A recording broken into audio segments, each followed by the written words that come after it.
বাড়িতে যদি মাত্র দুটো পাকা আম আর একটুখানি সুজি আর ময়দা থাকে, তাহলেই কিন্তু ঝটপট বানিয়ে ফেলতে পারবেন এরকম দুর্দান্ত স্বাদের পাকা আমের মালপোয়া রেসিপি। নমস্কার বন্ধুরা, অনুভার রান্নাঘরে আরও একটি নতুন পর্বে সবাইকে স্বাগত জানাচ্ছি। হাজির হলাম আরও একটি নতুন রেসিপি নিয়ে। এখন তো পাকা আমের সময়, আর এই আমের সময় তো আমরা নানান রকমের রেসিপি তৈরি করে খেয়ে থাকি। তো বন্ধুরা, আজকে আমি খুবই সহজ উপায়ে দেখিয়ে দেবো পাকা আমের মালপোয়া রেসিপি।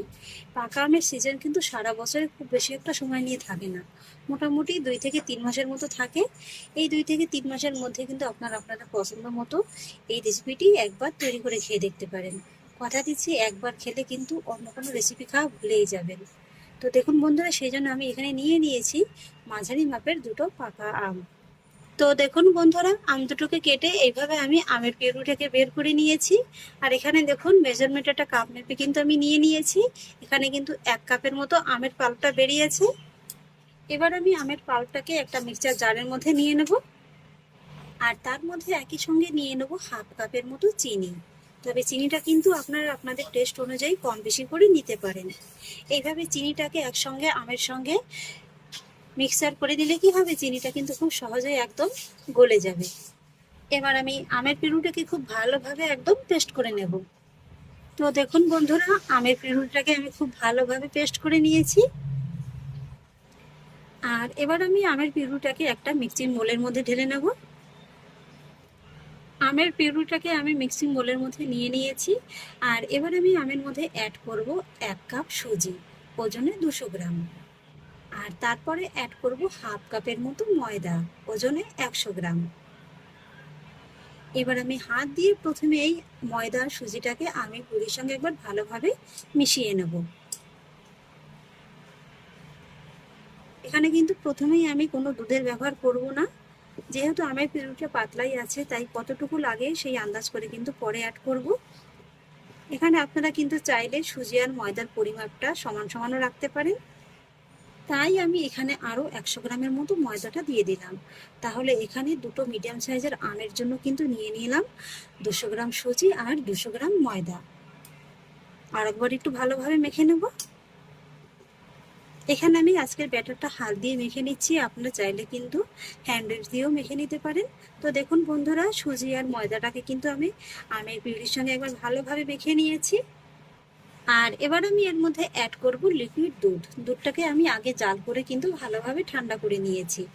আর এখানে আমি যে বাটিতে মেপে সুজি আর ময়দাটা নিয়েছিলাম, সেই বাটিরই কিন্তু 1/2 বাটির মতো দুধটা নিয়েছি। তবে পুরোটাই কিন্তু একবারে দেবো না, এইভাবে অল্প অল্প করে দেব। তারপরে ব্যাটারটিকে খুব ভালোভাবে মেখে নেব। এখানে কিন্তু বন্ধুরা এই ব্যাটারটিকে খুব ভালোভাবেই একদম ফেটিয়ে নিতে হবে। এটাকে যতটা সময় নিয়ে যত ভালোভাবে ফেটাতে পারবেন, মালপোয়াগুলো কিন্তু ততটাই ভালো হবে। তো দেখুন বন্ধুরা, এখানে কিন্তু আমি পুরো দুধটুকু দিয়ে দিয়েছি। আর দুধটুকু দিয়ে কিন্তু এইভাবে খুব ভালোভাবে ফেটিয়ে নিয়েছি। এই যে দেখুন, আর এর ঘনত্বটা আপনাদের দেখিয়ে দিচ্ছি। এই যে দেখুন, একেবারে কিন্তু খুব বেশি যে পাতলা হবে সেটাও কিন্তু নয়, আবার একেবারে কিন্তু ঘন থকথকেও হবে না। এই যে দেখুন। আর এবার আমি মালপোয়ার ব্যাটার মধ্যে অ্যাড করব স্বাদ অনুযায়ী একটুখানি লবণ।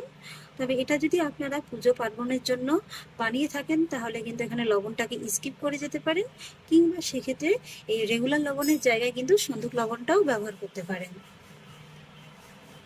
আর তারপরে আরও একটা গোপন উপকরণ আমি অ্যাড করব, যেটার কারণে কিন্তু মালপোয়াগুলোর ভিতরটা হবে একদম খুব সুন্দর জুসি, আর বাইরেটা হবে সুন্দর ক্রিস্পি। দেখুন, আমি এখানে নিয়ে নিয়েছি 1 টেবিল চামচের মতো ঘি। এখানে আপনারা ঘিয়ের পরিবর্তে সাদা তেলটাও দিতে পারেন, তবে ঘিটা দিলে কিন্তু মালপোয়াগুলো একটু বেশি খেতে ভালো লাগবে। এই যে এবার ফাইনালি সমস্ত উপকরণগুলোকে আমি একটু ভালোভাবে ফেটিয়ে নেব। সমস্ত উপকরণগুলোকে আমি খুব ভালোভাবে মিশিয়ে নিয়েছি। আর এই যে দেখুন, ফেটানোটাও কিন্তু খুব সুন্দরভাবে হয়ে গেছে। আর এবার আমি মালপোয়ার এই ব্যাটারটিকে জাস্ট 10 মিনিটের মতো এইভাবে একটু ঢাকা চাপা দিয়ে রেস্টে রেখে দেব। যেহেতু এর ভিতরে সুজিটা দেওয়া হয়েছে, সুজিটা ফোলার জন্য কিন্তু একটু সময় দিতে হবে। 10 মিনিট হয়ে গেছে, ঢাকাটাকে তুলে নিচ্ছি। ব্যাটারটিকে এবার একবার চেক করে দেখে নিচ্ছি। এই 10 মিনিটের মধ্যে কিন্তু সুজিটা একটু ফুলে গেছে, যার কারণে ব্যাটারটা কিন্তু আগের তুলনায় একটু ঘন হয়ে গেছে। তাই আমি এই ব্যাটারের মধ্যে অ্যাড করব সামান্য একটু জল। এখানে আপনারা জলের পরিবর্তে কিন্তু একটু দুধও অ্যাড করতে পারেন। ভালোভাবে একবার ফেটিয়ে নেব। তো এখানে দেখুন বন্ধুরা, আমি কিন্তু আরও 1/4 কাপের মতো জল দিয়ে ব্যাটারটিকে খুব সুন্দর করে তৈরি করে নিয়েছি। এবার দেখুন ব্যাটারের পারফেক্ট ঘনত্বটা, এই যে দেখুন। আর বন্ধুরা, এখানে কিন্তু আমি আজকের এই মালপোয়ার ব্যাটারের মধ্যে কোনো রকম এলাচ গুঁড়ো কিংবা মৌরি কিন্তু অ্যাড করলাম না, যেহেতু পাকা আমের একটা নিজস্ব খুব সুন্দর ফ্লেভার আছে, যার কারণে কিন্তু কোনো কিছুরই অ্যাড করার প্রয়োজন নেই। তবে যদি আপনারা খুব বেশি পছন্দ করেন তাহলে সামান্য একটু মৌরি আর এলাচ গুঁড়ো কিন্তু অ্যাড করতে পারেন। এবার আমি মালপোয়াগুলোকে ভেজে নেবো, আর সেই জন্য গ্যাস ওভেন একটি কড়াইতে আমি খানিকটা পরিমাণে কিন্তু সাদা তেল মিডিয়াম আঁচে হালকা গরম করে নিয়েছি। এখানে আমি যেহেতু একটু ছড়ানো কড়াই নিয়েছি, তাই কিন্তু তেলের পরিমাণটা একটু বেশি দিয়েছি। আপনারা যদি ডিপ কড়াই ব্যবহার করেন তাহলে কিন্তু তেলের পরিমাণটা এতটা না দিলেও চলবে, অল্প তেলেই কিন্তু মালপোয়াগুলো ভাজা হয়ে যাবে। এবার 1 হাতার মতো ব্যাটার আমি গরম তেলের মধ্যে ছেড়ে দেব। আর পিঠেগুলো ভাজার সময় কিন্তু তেলটাকে একটু ভালোভাবে গরম করে নিতে হবে, আর গ্যাসের আঁচটাকে কিন্তু মিডিয়ামে রাখতে হবে।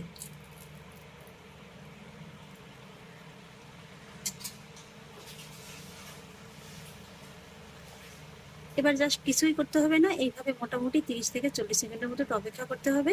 তাহলে দেখতে পাবেন যে পিঠাগুলো নিজের থেকেই কত সুন্দরভাবে ফুলে তেলের উপরে ভেসে উঠছে। এই তো দেখুন বন্ধুরা, পিঠাটা কিন্তু খুব সুন্দরভাবে তেলের উপরে ভেসে উঠেছে। আর তখন কিন্তু উপর থেকে এইভাবে একটু তেলটাকে ছড়িয়ে দিতে হবে।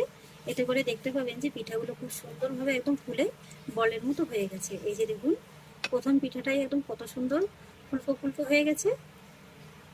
একটু এইভাবেই উল্টে দেব।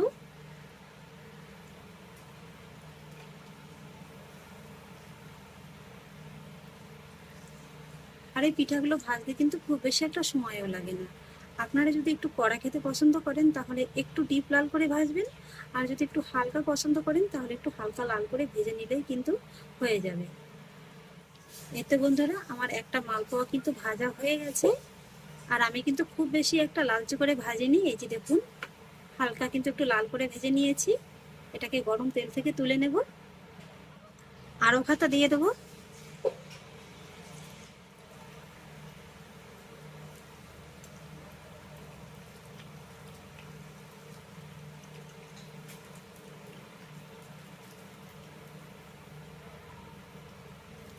দেখে নিশ্চয়ই বুঝতে পারছেন যে এই পিঠাটা কত সুন্দরভাবে একদম ফুলে গেছে। এই পিঠাটাও আমি খুব সুন্দর করে ভেজে নিয়েছি। আর প্রত্যেকবারই যখন ব্যাটারটা তেলের মধ্যে দেবেন, প্রত্যেকবারই কিন্তু একটু নেড়ে চেড়ে দেবেন, তা নাহলে কিন্তু আবার নিচে একটা জায়গাতে বসে যাবে।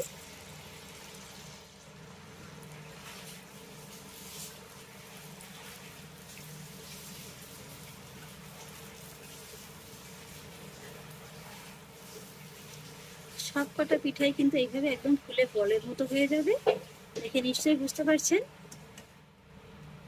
আরও একটি মালপোয়া আমি ভেজে নিলাম।